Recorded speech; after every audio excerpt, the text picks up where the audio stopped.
नमस्कार, मैं सुभाष सिंह कुशवाहा आप सभी मित्रों को नमस्कार, आदाब, सलाम, जय भीम।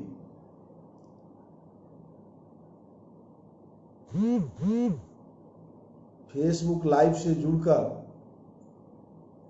वर्तमान में पंचायत सरकार की गठन के लिए चुनाव आयोग ने चुनाव प्रक्रिया शुरू कर दिया है।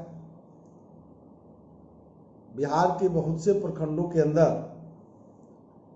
चुनाव प्रचार बहुत तेजी से हो रहे हैं। तीसरा चरण की भी नामांकन शुरू हो गई और हम बिहार वासियों को तीसरी गवर्नमेंट गठन करने का जो प्रक्रिया चल रही है,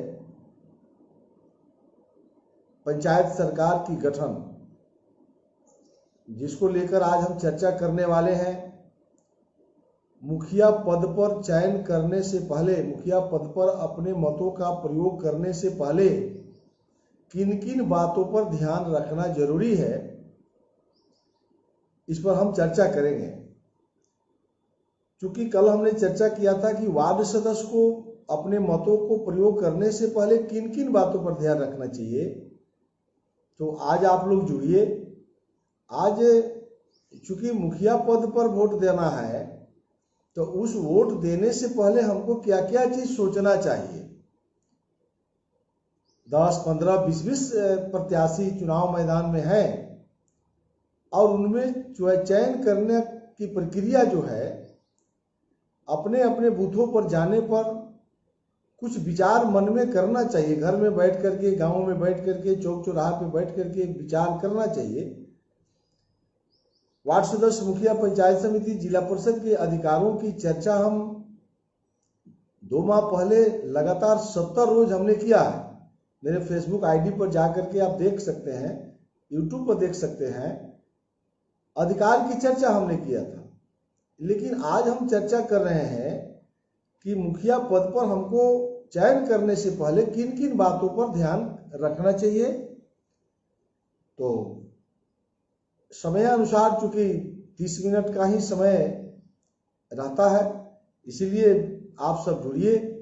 और जो साथी आज नहीं जुड़ पाए हों, वो शाम तक जो है, या कभी भी लिंक रहेगा ही, उनके लिंक पर जाएगा, सुनना चाहिए। और जो भी साथी सुन रहे हैं, उन साथी से आग्रह है कि इसका जो है शेयर करना चाहिए। आप जितना हो सके, आप जिस भी आईडी से जुड़े हुए हों उस पर आप शेयर करिए, क्योंकि ज़्यादा से ज़्यादा लोगों तक हम लोग अपनी बातों को पहुंचा सकें।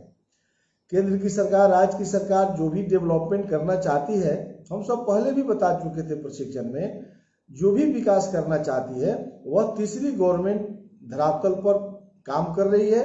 गांव, गरीब, किसान, मजदूरों के लिए सीधा लाभ ये पंचायती राज से ही संभव है, और वह है ग्राम पंचायत, और उस जिसके अध्यक्ष होते हैं मुखिया। इसलिए मुखिया एक बहुत ही जवाबदेह पद है गांव तक न्याय करने का। तो इसलिए किन किन बातों पर सावधानी रखना चाहिए। तो इसमें सबसे पहला हम शुरू करते हैं कि सबसे पहले हम लोगों को जो मुखिया का चयन करते हैं, या जो 20 वर्षों से मुखिया पर पद पर काम करते हों, तो गांव के लोगों के बीच में यदि पुराने मुखिया हों, तो पुरानी बात को हम नहीं कहेंगे कि भूल जाइए। गलतियां ये लोग बहुत किया है। सबसे पहला गलती क्या है कि जो मुखिया चुनाव जीत जाते हैं वह कार्यालय नहीं खोलते हैं। बिहार के अंदर बहुत ही 5% मुखिया होंगे जो ग्राम पंचायत कार्यालय खोलते हैं। तो 10 अगर मुखिया के पद पर चुनाव लड़ने वाले हैं तो 9 तो हार जाएंगे। तो 9 को जो मतदाता होते हैं, तो वो अगर अपने समस्याओं का निराकरण करने के लिए जो मुखिया को यहाँ जाना पड़ता है, तो वो तो मुखिया के घर पर नहीं जाएंगे। तो बिहार के 95% मुखिया अपनी कार्यालय अपने घर से संपन्न करते हैं। जब तक मुखिया अपने घर पर कार्यालय रखेंगे, हम समझते हैं कि विकास संभव नहीं है। निश्चित रूप से कुछ जो है पार्ट छूट जाएगा। यानी मुखिया को मान लीजिए कि 2 ही वार्ड के लोग जो है वोट दे दिया, ये तो वोटों के अंतर से न जीतना है। 15 वार्ड है, 2 ही वार्ड से मुखिया वोट लेके जीत गया, तो 13 वार्ड में वो काम क्यों करेगा। तो 13 वार्ड वंचित हो जाता है। तो सबसे पहले जनप्रतिनिधि क्या करते हैं कि जिस क्षेत्र के लोग अपने मतों को ज्यादा देते हैं वहां वो काम ज्यादा करते हैं। तो उसके विरोध में या उस मुखिया से पंचायत सेवक के यहाँ जाने के लिए पदाधिकारियों से मिलने का जगह कार्यालय होता है। किसी के निजी घर पर जाकर के अपनी बातों को आप सही ढंग से नहीं उठा सकते हैं, वहां कई विवाद का कारण बन जाएगा। लेकिन यदि सरकारी कार्यालय है, बीडीओ का कार्यालय होता है, तो वहां कार्यालय में हम आप जाते हैं। कलेक्टर साहब का कार्यालय है, मुख्यमंत्री का कार्यालय है, मिनिस्टर का कार्यालय है। तो कार्यालय में जाने पर लगता है कि ये मेरा यहाँ अधिकार है। तो अगर बीडीओ अपने डेरा से काम संपन्न करने लगे, कलेक्टर कहे कि हम ऑफिस नहीं जाएंगे, मुख्य सेक्रेटरी कहे कि हम ऑफिस क्यों जाएंगे, आइए मेरे डेरा पर, तो ये बेईमानियां हो जाएगी। इसलिए हम सबको ध्यान रखना चाहिए, अपने मतों को प्रयोग करने से पहले जो भी मुखिया प्रत्याशी हैं उनसे वार्ता करनी चाहिए कि आप चुनाव जीतने के बाद अपने घर में कार्यालय चलाइएगा कि सरकारी कार्यालय में बैठिएगा। पंचायत सरकार भवन जहां बन गया है वहां बैठना चाहिए। अगर वहां का मुखिया नहीं बैठे हैं तो आप समझ लीजिए वोट देना है नहीं देना है। यदि फिर देते हैं तो जैसे 5 वर्ष ठगाए हैं फिर ठगाइएगा। तो सबसे पहले सरकारी कार्यालय में बैठने की जिसको आदत हो, जो स्वीकार करे, आम जनता के बीच में अपने घोषणा पत्र में मुखिया लोग लिखे कि हम जीतने के साथ सरकारी कार्यालय की स्थापना करेंगे। हो सकता है कि सरकार की भवन नहीं हो, किसी प्राइवेट मकान को भाड़े पर ले लेना चाहिए। बहुत मुखिया कहते हैं कि भाड़ा हम कहां से देंगे, तो भैया आपको टैक्स लगाने का अधिकार गवर्नमेंट ने दे दिया है। कई स्रोत है जो हम ग्राम पंचायत का आमदनी कर सकते हैं। गवर्नमेंट है, आप विचार कीजिए कि कहां कहां से आमदनी आएगी। तो जब विचार करने लगेगा, इस पर मैं प्रशिक्षण दे चुका हूं, ये आज का विषय नहीं है, तो आप भाड़े का मकान लेकर के ग्राम पंचायत कार्यालय आपको खोलना चाहिए, तब हम अपने मतों का प्रयोग करेंगे। अब भाई बाबा चाचा काका के फेरा में पड़ करके आप वोट दे दीजिएगा कि हम अपना जात को जिता ले, अपने बगलगीर को जिता ले, तब तो ठगाइएगा। अपने ही नहीं, आप पंचायत के लोगों को ही नहीं, देश का और राज्य का विकास आप रोकना चाहते हैं। तो एक बात क्लियर हो गई कि हमको मुखिया पद पर चुनने से पहले जो मुखिया सरकारी कार्यालय खोले, सरकारी स्थल पर बैठे, घर पर बैठकर जो मुखियाई करता हो उसको तो वोट एकदम नहीं देना चाहिए। अगर देते हैं तो आप जो है राज्य के साथ अन्याय कर रहे हैं। दूसरा, हम लोग को ध्यान रखना चाहिए कि वार्ड सभा के बारे में कल हमने बताया था। तो बिहार के अंदर 2012 में यह कानून माननीय मुख्यमंत्री नीतीश कुमार जी ने बना दिया कि ग्राम सभा में लोग नहीं पहुंचते हैं, जो मुखिया की अध्यक्षता में होता है। तो माननीय मुख्यमंत्री जी ने कहा कि वार्ड सभा कर देते हैं, यह कानून बन गया। यदि वार्ड के सदस्य वार्ड सभा नहीं बुलाते हैं तो मुखिया को अधिकार दिया गया था कि आप वार्ड सभा बुला दीजिए। तो क्या बिहार के अंदर वार्ड सभा हुआ? आज यदि वार्ड सभा नहीं होगा तो मैं कल भी कहा था, आज भी कह रहा हूं कि श्री रामचंद्र भी धरती पर उतर के आ जाएंगे तो भी विकास संभव नहीं है। विकास तभी संभव है जब वार्ड सभा होगा, और वार्ड सभा में गांवों के लोग बैठेंगे और गांवों के लोग बैठ करके अपनी योजनाओं की चयन करेंगे। इसलिए यह गवर्नमेंट की स्थापना की गई थी।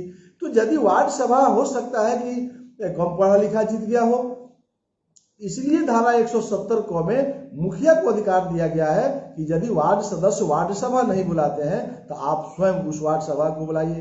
तो वार्ड सभा में जो निर्णय होगा वह ग्राम सभा में पारित समझा जाएगा। इसलिए मुखिया को, वैसे मुखिया को आप चुनाइए जो वार्ड सभा में उपस्थित रहे और हर 3 माह पर प्रत्येक वार्ड में वार्ड सभा करा करके 29 डिपार्टमेंट की समीक्षा करे।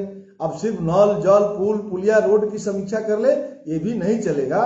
29 डिपार्टमेंट की मैं बाद में चर्चा करूंगा, इसकी समीक्षा उनको करना पड़ेगा। तो एक बात ध्यान में रखिए कि मुखिया जो ग्राम सभा 3 महीना पर करे और प्रत्येक वार्ड में 3 महीना पर वार्ड सभा करवावे या करे या भाग ले, तीनों विषय है। तो वार्ड सभा का निर्णय ग्राम सभा का निर्णय हो जाता है, तो ग्राम सभा में स्वतः पारित समझा जाएगा जो वार्ड सभा में निर्णय हुआ होगा। तो वैसे मुखिया, तो जो आपके गांव में मुखिया जा रहे हैं वोट मांगने के लिए, उनसे यह बात स्वीकार कराइए कि आप 3 महीना पर ग्राम सभा करिए, हर 3 महीना पर वार्ड सभा करवाइए या करिए, दोनों अधिकार आपको है। वार्ड सदस्य अगर नहीं करते हैं तो आप बुलाइए। ये आज ही मौका है। फिर 5 वर्ष नीतीश कुमार जी और नरेंद्र मोदी जी को अपशब्दों का इस्तेमाल करिएगा। आप अपने विधायक को अपशब्द बोलिएगा, अपने सांसद को अपशब्द बोलिएगा, लेकिन न्याय यही मिलना है। लोकसभा और विधानसभा का काम है बजट देना, पैसा वहीं से आता। विकास करना काम है ग्राम पंचायत का। तो हमने साफ बता दिया कि वार्ड सभा और ग्राम सभा जो सचेत रहे मुखिया पद पर, उसी को वोट करना चाहिए। ये सावधानी हम लोगों को रखना चाहिए, तब जाके राज्य का निर्माण हम लोग जो चाहते हैं होगा। तीसरा है ग्राम पंचायत। ग्राम पंचायत की बैठक यानी ग्राम पंचायत कार्यकारिणी की बैठक, ये बड़ा इंपॉर्टेंट है, इस पर हम लोगों को ध्यान रखना चाहिए। ग्राम पंचायत कार्यकारिणी की बैठक प्रत्येक 2 माह पर मुखिया को करना है। तो होता क्या है, बैठक होती है, सभी मुखिया बुलाते हैं, लेकिन वार्ड सदस्य और मुखिया बैठ करके आधा घंटा चाय वो पी लिए, कौन रोड बनाना है, कौन पुल बनाना है, कौन पुलिया बनाना है, बात खत्म। तो इससे विकास रुक गई बिहार की। इसलिए साथियों ध्यान रखिए, ग्राम पंचायत कार्यकारिणी की बैठक में 29 डिपार्टमेंट के पदाधिकारी को बुलाना है। तो वार्ड सदस्य और मुखिया बैठ गए, लेकिन ये लोग प्रत्येक विद्यालय के हेडमास्टर को बुलाइए, आप शिक्षा विभाग को बुलाइए तो आंगनबाड़ी के सेविका को बुलाइए, जन वितरण प्रणाली के दुकानदार को बुलाइए, पशुपालन के डॉक्टर को बुलाइए, आरयू के जूनियर इंजीनियर को बुलाइए, पीडब्ल्यूडी के जूनियर इंजीनियर को बुलाइए, सिंचाई विभाग को जेई को बुलाइए, लघु सिंचाई के जेई को बुलाइए, राजस्व विभाग के कर्मचारी को बुलाइए। तब न दाखिल खारिज में घूस मांगता है तो ग्राम पंचायत कार्यकारिणी में डिसीजन होगा। तो ग्राम पंचायत के मुखिया इस बात को लागू करें, तब जाकर के राजीव गांधी जी की सपना जो थी कि दिल्ली से 1 रुपया चलती है तो गांवों में 10 पैसा पहुंचती है। तो ये तब ना न्याय होगा जब मुखिया अपने कार्यकारिणी की बैठक में 29 विभाग के पंचायत स्तरीय पदाधिकारियों को, कर्मचारियों को बुलाए। तो जब विभागीय समीक्षा होगा तो ग्राम पंचायत कार्यकारिणी की बैठक 1 दिन में समाप्त नहीं होने वाला है, 2 दिन 3 दिन कार्यकारिणी की बैठक चलेगा, तब विभाग वाइज समीक्षा होगा। तो यहाँ तो पूरा बिहार नल जल में जुलाया हुआ है, वो भी एक विकास है, सड़क बनाना भी विकास है। आम जनता के दिमाग में बैठ गया है कि जनप्रतिनिधि मने सड़क बनाओ, पुल बनाओ। भैया कृषि विभाग को कौन ठीक करेगा? किसानों की हालत खराब है और मुखिया के कार्यकारिणी की बैठक में किसान सलाहकार को कोई मुखिया बिहार में बुलाया? तो किसान सलाहकार कार्यकारिणी की बैठक में नहीं बुलाइएगा और पंचायत समिति की बैठक में प्रखंड कृषि पदाधिकारी जाते हैं, आज जिला परिषद की बैठक में जिला कृषि पदाधिकारी जाते हैं। तो इससे भी तो मुखिया को समझना चाहिए कि हमारे कार्यकारिणी में पंचायत का कौन अफसर है, तो किसान सलाहकार है। तो ग्राम पंचायत कार्यकारिणी की बैठक में किसान सलाहकार बैठते, तब न वार्ड सदस्य किसान सलाहकार से बात करते कि सरकार कृषि विभाग में किसानों के लिए क्या क्या कर रही है, तब अपने वार्ड के लोगों को लाभ पहुंचाते।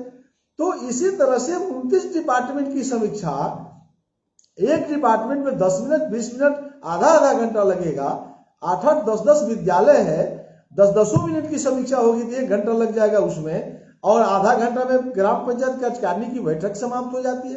फिर वैसे मुखिया को आप चुनाव जिताइएगा तो नीतीश कुमार दोषी हैं, नरेंद्र मोदी दोषी हो जाएंगे, तेजस्वी यादव हो जाएंगे तो सुधर जाएगा, राम हो जाएंगे तो सुधर जाएगा। सुधरना है तो ग्राम पंचायत के मुखिया, ग्राम पंचायत कार्यकारिणी की बैठक में 29 डिपार्टमेंट के पदाधिकारी बैठेंगे, तब न पता लगेगा कि आरयू 3 नंबर का सड़क बना रहा है तो जूनियर इंजीनियर के डटैया होगा, उसका वेतन बंद किया जाएगा। तो यह ग्राम पंचायत को अधिकार है, यह तीसरी गवर्नमेंट है। इसलिए आप सभी मतदाता भाइयों को मैं जागरूक करने के लिए फेसबुक लाइव से जुड़ा हूं कि मुखिया के वोट देने से पहले उसे वार्ता करिए कि धारा 20 याद रखिएगा, उप धारा 4 बिहार पंचायत राज अधिनियम 2006 के धारा 20 उप धारा 4 में स्पष्ट लिखा हुआ है कि पंचायत के सभी पदाधिकारियों को मुखिया अपने कार्यकारिणी की बैठक में बुलावे और समीक्षा करे।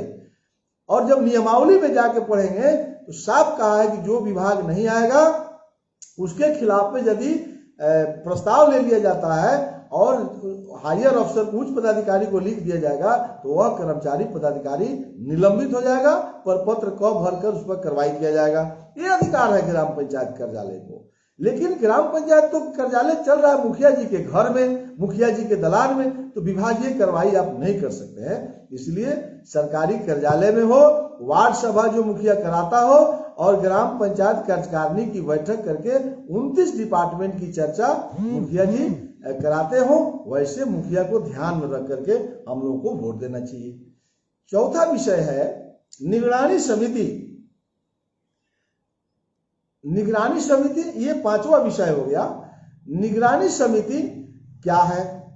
तो वैसे मुखिया को हम लोगों को मत देना चाहिए जो अभी जैसे चुनाव बीतेगा, आज चुनाव बीतने के बाद पहला जो ग्राम सभा होगा, सबसे शुरुआत होता है ग्राम सभा से, और ग्राम सभा में मुखिया को प्रस्ताव लाना है कि भाइयों बहनों जितने लोग ग्राम सभा में आएंगे आप एक निगरानी समिति बनाइए, और उस बैठक में कार्यपालक पदाधिकारी पंचायत समिति को रहना है। तो पहले तो बीडीओ रहते थे, अब बीडीओ को सरकार ने हटा दिया, अब प्रखंड पंचायती राज पदाधिकारी को कार्यपालक पदाधिकारी का अधिकार दिया गया है।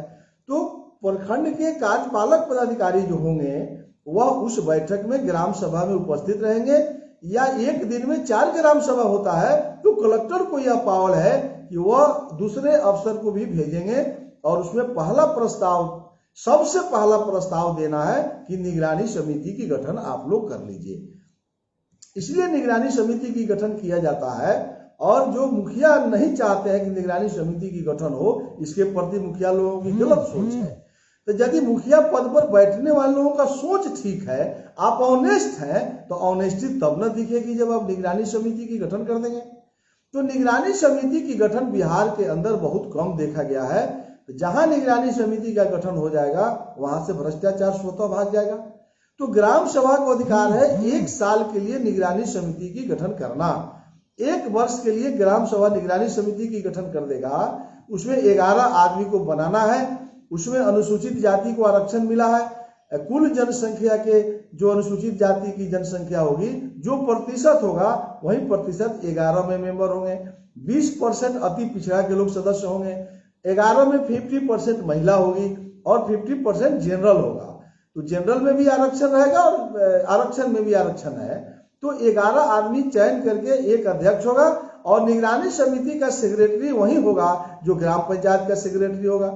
यानी जो ग्राम पंचायत का सेक्रेटरी पंचायत सेवक होता है, तो निगरानी समिति का सेक्रेटरी भी पंचायत सेवक होता है। तो जहां निगरानी समिति बन जाएगा तो ग्राम पंचायत मुखिया 29 विभाग का जो काम करते हैं, और उसमें यदि पब्लिक को शिकायत होगा, आम जनता को शिकायत होगा, आज मैं आम जनता के प्रति मैं जागरूक कर रहा हूं, तो आम जनता को ग्राम पंचायत के प्रति जो शिकायत हो, वार्ड सदस्य मुखिया के प्रति अगर शिकायत है या किसी विभाग के प्रति खिलाफ है, राजस्व कर्मचारी पैसा मांगता है, एएनएम पैसा मांगती है, काम नहीं करता है, तो आम जनता आवेदन देने के लिए ब्लॉक और एसडीओ के चक्कर लगाता है। आपको मैं पुनः स्मरण करा देता हूं कि ग्राम पंचायत को जांच करने का अधिकार डीडीसी तक नहीं है, एसडीओ बीडीओ को औकात नहीं है, कानून में संविधान में नहीं है। ये लोग जांच नहीं कर सकते हैं, चूंकि ग्राम पंचायत गवर्नमेंट है। इसका 2 ही व्यक्ति जांच कर सकता है, एक कलेक्टर और दूसरा निगरानी समिति। आम जनता को आवेदन कहां देना है? या तो निगरानी समिति के अध्यक्ष को, और नहीं तो कलेक्टर को। कलेक्टर यदि अधिकृत करता है तब डीडीसी एसडीओ तक के, एसडीओ से नीचे के अफसर ग्राम पंचायत के जांच नहीं कर सकता है, क्योंकि ये गवर्नमेंट है ना। जिस तरह नीतीश जी की सरकार है राज्य में, नरेंद्र मोदी जी की सरकार है, उसी तरह ग्राम पंचायत भी गवर्नमेंट है। तीनों गवर्नमेंट का प्रतिनिधि होते हैं कलेक्टर, हमेशा याद रखिएगा। इसलिए कलेक्टर ही ग्राम पंचायत पर कार्रवाई कर सकते हैं, इसमें दूसरा को अधिकार नहीं है। लेकिन सुनने का अधिकार एक व्यक्ति को और दे दिया गया, निगरानी समिति। निगरानी समिति भी सिर्फ सुनेगी, कार्रवाई करना है कलेक्टर को। तो निगरानी समिति ग्राम सभा 1 साल के लिए बनाती है, और 1 साल में निगरानी समिति को ही ग्राम पंचायत की बेईमानी हो, शैतानी हो, कोई गड़बड़ी हो, सुझाव देना हो, तो निगरानी समिति इसके लिए अधिकृत करती है ग्राम सभा। यानी दोनों पैरेलल कमेटी है, एक तरफ निर्वाचन खड़ा कर दिया वार्ड सदस्य और मुखिया को, और एक तरफ ग्राम सभा खड़ा कर दिया निगरानी समिति को।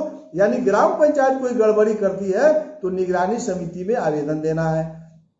निगरानी समिति में अगर आवेदन आता है किसी ग्राम पंचायत के मुखिया के खिलाफ में, किसी वार्ड सदस्य के खिलाफ में, किसी ग्राम पंचायत के निर्णय के खिलाफ में, या राजस्व कर्मचारी मान लीजिए कि 10,000 रुपया दाखिल खाने में घूस मांगता है, तो उसको सुनने का अधिकार निगरानी समिति को भी है। तो आम जनता वहां आवेदन देगी, निगरानी समिति का सेक्रेटरी पंचायत सेवक से चिट्ठी निकाल करके ग्राम पंचायत पर शो कॉज करने का, उससे जानने का अधिकार निगरानी समिति को है। आप किताब में सब लिखा हुआ है, आप नियमावली पढ़कर देखना चाहिए। इसलिए निगरानी समिति की गठन नहीं हुआ तो समझ लीजिए ग्राम पंचायत तो बेलगाम हो जाएगी। जैसे विधानसभा में नीतीश कुमार जी मुख्यमंत्री हैं और तेजस्वी यादव जी विपक्ष के नेता हैं। उदाहरण भी दे देता हूं, तो विपक्ष का नेता जितना हमला करेगा उतना ही सत्ता पक्ष डर कर आता है। सत्ता पक्ष को ठीक रखना विपक्ष का दायित्व ही कर्तव्य है। इसी तरह से ग्राम पंचायत में सत्ता है ग्राम पंचायत वार्ड सदस्य और मुखिया का, और वहां विपक्ष जो है ग्राम सभा खड़ा करती है निगरानी समिति, और निगरानी समिति के देख रेख में ही ग्राम पंचायत का विकास होना है। तो इस पर हम लोग को ध्यान रखना चाहिए कि जैसे ही पंचायत का चुनाव बीतेगा तो आज मुखिया से स्वीकार कराइए। जो मुखिया वोट मांगने आते हैं उससे गांव के 50 लोगों को बैठना चाहिए और सबके सामने शपथ करवाना चाहिए, हो मुखिया आपको अगर हम वोट देते हैं आप ही में से ना जीतिएगा, 10 आदमी है, लेकिन ये स्वीकार कीजिए कि जीतने के बाद पहला ग्राम सभा में निगरानी समिति की गठन होगी। आज जिस पंचायत में निगरानी समिति का गठन हो गया, 5 पैसा अगर घूस लग गया, दलाली लग गया, तो सुभाष कुशवाहा को याद कीजिएगा। अब सुभाष कुशवाहा को बुलाइए, हम झूठ बोल रहे हैं कि सच बोल रहे हैं। तो इसलिए निगरानी समिति बना दीजिएगा। तो एक तो आने वाले दिन में आज 50-50 लाख रुपया जो मुखिया खर्च करते हैं, तो 50 लाख निकालेंगे कि नहीं निकालेंगे। और इस बार अगर निगरानी समिति का गठन हो जाए बिहार के सभी पंचायतों में, अगला बार मुखिया लोग 50,000 खर्च नहीं करेगा, वो सोचेगा कि भाई हम खर्च करेंगे, निगरानी समिति वाला बांध के जेल भेज देगा। तो इसमें हमको क्या करना है? इसलिए योजनाओं का काम कार्यान्वयन, आपका अनुसरण, पर्यवेक्षण, ये किसका अधिकार है? निगरानी समिति को अधिकार है। मुखिया ग्राम पंचायत को सिर्फ एग्रीमेंट करना है कि कौन स्कीम आपको चलाना है। स्कीमों का गुणवत्तापूर्ण जो है संपन्न करने की जवाबदेही निगरानी समिति को है। इसमें ग्राम पंचायत को सिर्फ चेक काटना है, एग्रीमेंट करना है। लेकिन बिहार में हो रहा है उल्टा, निगरानी समिति है ही नहीं है, मुखिया जी ही चेक काटते हैं। आरोप जो लगता है मुखिया ही चेक काट रहे हैं, वार्ड सदस्य चेक काट रहे हैं, काम भी उन्हीं के देखरेख में हो रहा है, निगरानी समिति का है। तो निगरानी समिति यदि भ्रष्टाचार समाप्त करना है, इसमें नीतीश कुमार जी कहाँ रोके हुए हैं? वो तो कानून बना करके दे दिया। नरेंद्र मोदी जी कहाँ रोके हुए हैं? वो तो देश को संभालने में परेशान है। राज्य के मुख्यमंत्री बजट कहाँ से आएगा, पैसा कहाँ से आएगा कि हम ग्राम पंचायत को पैसा भेजें? राज्य सरकार दोषी कहाँ है? यदि गांवों के लिए पैसा कम भेजती है, गांवों के विकास के लिए पैसा कम भेजती है, लेकिन विकास पैसा आता है, विकास करने की जवाबदेही ग्राम पंचायत को है। ग्राम सभा में योजनाओं का चयन करने का अधिकार है, वार्ड सभा को योजनाओं का चयन करने का अधिकार है। प्राथमिकता तय करने का वार्ड सभा और ग्राम सभा को करना है, कार्यान्वयन करने के लिए एग्रीमेंट करने की, प्रशासनिक स्वीकृति देने की ग्राम पंचायत की जवाबदेही है, और निगरानी समिति को गुणवत्तापूर्ण योजना को संपन्न करने की जवाबदेही है। ये अधिनियम है, यह नियमावली है, यह विनियमन है। अगर इसको हम फॉलो नहीं करते हैं तो भ्रष्टाचार तो बढ़ेगी। गाली किसको दे रहे हैं? तो नीतीश कुमार को। तो भैया ये तीसरी सरकार है, तो नीतीश कुमार को तो अधिकार है कि धारा 160 में ग्राम पंचायत को भंग कर देना। जिला परिषद को पावर है, बताएंगे हम कल, पंचायत समिति बताएंगे, तो जिला परिषद भंग कर दे, यानी नीतीश कुमार बिहार के सब पंचायत के मुखिया को ले जाकर जेल में बंद कर दे। दूसरे हिसाब से समझ लीजिए, नरेंद्र मोदी जी को अधिकार है देश की सरकार को कि 29 राज्य में जो सरकार चल रही है हिंदुस्तान में, तो जब चाहे तब नीतीश सरकार पर राष्ट्रपति शासन लगा दें। तो क्या उनके कलम में ताकत है तो हिंदुस्तान के सब राज्य को भंग करके राष्ट्रपति शासन लगा देंगे? नीतीश कुमार को अधिकार है कि जो ग्राम पंचायत बेलगाम हो जाएगी, वो तो विधायक को भी अधिकार है, सांसद को भी अधिकार है, जिला परिषद को अधिकार है कि धारा 160 में ग्राम पंचायत को भंग कर देंगे। तो क्या राज्य की सरकार का यही काम रह गया कि सब मुखिया को जेल में ठूस दो? तब तो आम जनता कहेगा कि तो नीतीश कुमार पगला गया है कि सब मुखिया को जेल में ठूस ले जा रहा है। तो भैया जिस तरह राज्य सरकार को वोट देने के लिए आप विचार करते हैं, तो ग्राम पंचायत के वोट देने का समय आ गया है। तो ग्राम पंचायत बेलगाम हो जाएगी आज गाली दीजिएगा आप राज्य सरकार को, केंद्र सरकार को, तो इससे भ्रष्टाचार समाप्त होने वाली नहीं है। इसलिए यदि भ्रष्टाचार आपको हमको समाप्त करना होगा तो यह भी मौका है कि मुखिया से स्वीकार करवाइए कि आप निगरानी समिति की गठन करेंगे। अंतिम विषय है अस्थायी समिति की गठन।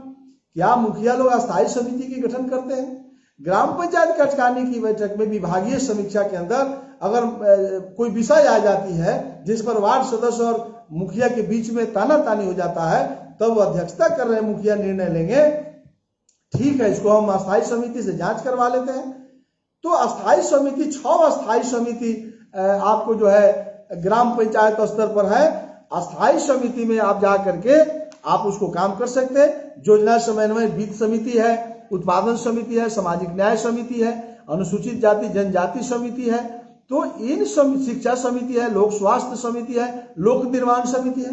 अब जैसे लोक निर्माण समिति क्या है, आरईओ सड़क जो बनता है, पीडब्ल्यूडी आपसे अंतर्गत जो है सिंचाई में, नहर में, लघु सिंचाई, बोरिंग में, सब में जूनियर इंजीनियर है। तो मान लीजिए कि लोक निर्माण में अगर गांव की सड़क खराब हो रही है, अगर कोई वार्ड सदस्य सदन में प्रस्ताव लाता है, आरईओ का जूनियर इंजीनियर मीटिंग में रहेगा, तो अब होगा कि नहीं इसमें तो गुणवत्तापूर्ण रोड नहीं बना रहे, तो ठीक है हम अस्थायी समिति से जांच कर लेते हैं। तो लोक निर्माण समिति के अध्यक्ष कोई वार्ड के सदस्य होते हैं और उसके सेक्रेटरी होंगे आरईओ के जूनियर इंजीनियर, और रोडों की प्राकलन मांग करके उसको जांच किया जाएगा और तब उस पर विभागीय कार्रवाई के लिए लिखा जाएगा यदि गड़बड़ी पाई जाती है। तो क्या मुखिया ऐसा करते हैं? तो मुखिया से आज तय करने की जरूरत है कि आप अस्थायी समिति का गठन करते हैं। अगर करिएगा तब आपको वोट देंगे। अगर वर्तमान मुखिया हैं तो उनसे सवाल करना चाहिए कि आपने अस्थायी समिति की गठन किया, आरईओ की सड़क, पीडब्ल्यूडी की सड़क, लघु सिंचाई, आपने मरम्मती का काम आपने जूनियर इंजीनियर के साथ कभी बैठक किया? गांव के बेरोजगारों को रोजगार देने के लिए आपने बैंकर्स के साथ बैठक किया? नहीं किया तो हम काहे वोट दे देंगे? अब बावजूद अगर आप पैसा की लालच में, परिदारी की लालच में, चाचा भतीजा की लालच में अगर आप वोट दे देते हैं तो नीतीश कुमार दोषी है। वो अलग गवर्नमेंट है, राज गवर्नमेंट, देश की गवर्नमेंट अलग है। आप तीसरी गवर्नमेंट के चयन करने से पहले हमेशा ध्यान रखिए कि ये काम ग्राम पंचायत को है। तो ग्राम पंचायत में आप मुखिया को वोट देने से पहले किन किन बातों पर ध्यान रखेंगे? ग्राम पंचायत, अंत में एक बार कह के समाप्त करते हैं, ग्राम पंचायत कार्यालय सरकारी भवन में हो या भाड़े का मकान में हो, मुखिया के घर पर कार्यालय चलेगा, विकास नहीं होगा। कोई कह देगा तो सुभाष कुशवाहा मान ले, ऐसी संभव नहीं है। आप सब जो सुन रहे हैं उसको भगवान दिमाग दिए हुए हैं। कार्यालय वीडियो का है, कलेक्टर का है, मुख्यमंत्री का है, प्रधानमंत्री का है, तो वहां जाइएगा ना, मुखिया के घर में जाएंगे। दूसरा, वार्ड सभा पंचायत के अंदर हो रहा है कि नहीं हो रहा है, इस पर स्वीकार कराइए। ग्राम सभा होगा कि नहीं होगा, आगे सुधार करवाइए। ये हम निगरानी समिति बनवाइए, अस्थायी समिति बनवाइए और ग्राम पंचायत की कार्यकारिणी की बैठक में 29 डिपार्टमेंट के कर्मचारियों पदाधिकारियों को मुखिया बुलावें। और ग्राम पंचायत कार्यकारिणी की बैठक यदि एक दिन में नहीं समाप्त होता है तो 3 दिन, 2 दिन, 3 दिन भी चलेगा तो चलेगा। एक डिपार्टमेंट की समीक्षा यदि मुखिया नहीं करते हैं तो यह राज्य के साथ बेईमानी है। इसलिए आज बोलने में हमको दिक्कत नहीं है। यही वक्त है बिहार के भाइयों, आप एक बार जो है जगिए और ग्राम पंचायत मुखिया जो भी पंचायत के अंदर चुनाव लड़ते हैं, 10 आदमियों, 12 आदमियों, सबको एक साथ बैठाइए, 200-400 लोग बैठिए। और यह जो मैं आपको 7 सवाल जो दिया हूं, ये 7 सवाल पर आप प्रस्ताव उनसे पूछिए और तब उनको अपने मतों को आपको देना चाहिए। यही आशा और विश्वास के साथ मैं आपके बीच में आज जुड़ा हूं। कल हम बताएंगे कि पंचायत समिति को मत देने से पहले किन किन बातों पर ध्यान रखना चाहिए। वार्ड सदस्य को मैं बताया, आज मुखिया पद पर बताया, कल हम चर्चा करेंगे पंचायत समिति सदस्य में किन बात को ध्यान में रखकर अपने मतों का प्रयोग करना चाहिए। कल सुबह 8 बजे तक के लिए मैं अपने इस आग्रह के साथ अपनी बातों को समाप्त करता हूं कि आप जरूर शेयर करेंगे आज, क्योंकि ज्यादा से ज्यादा बिहार के लोग इसका लाभ उठा सकें। यदि आपको अच्छा लगता है तो शेयर जरूर करें। और बहुत बहुत आपका आभार प्रकट करते हुए आप सबको नमस्कार, आदाब, सलाम, जय भीम।